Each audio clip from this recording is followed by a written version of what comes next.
আসসালামু আলাইকুম রহমতুল্লাহি ওয়া বারাকাতুহু। সম্মানিত দিনী ভাই আমার, এই যে আমরা এখন তিনজন আছি, তো আমি ইমামতি করব।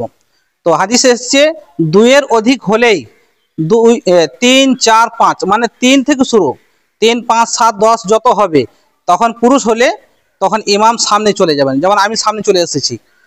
আর মহিলার মধ্যে 3-এর ঊর্ধ্বে হলে, বেশি হলে 3, 5, 7, 10 যত হবে, তো মহিলার কাতার মধ্যে ইমামতি করবে।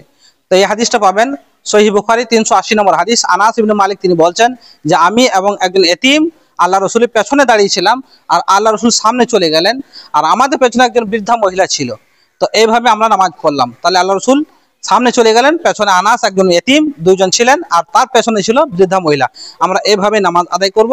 3 হয়ে গেলেই, 3, 5, 7 হয়ে গেলেই প্রত্যেক মুসলিম বাপ ভাইদেরকে বলবো আপনার সামনে ইমামতি করবেন। আল্লাহ রসুলের শেখানো হাদিস আমরা যেন সকলে আমল করতে পারি। ভিডিওটি বেশি বেশি শেয়ার করবেন, অন্যকে শেয়ার করবেন এবং সঙ্গে থাকুন। আসসালামু আলাইকুম।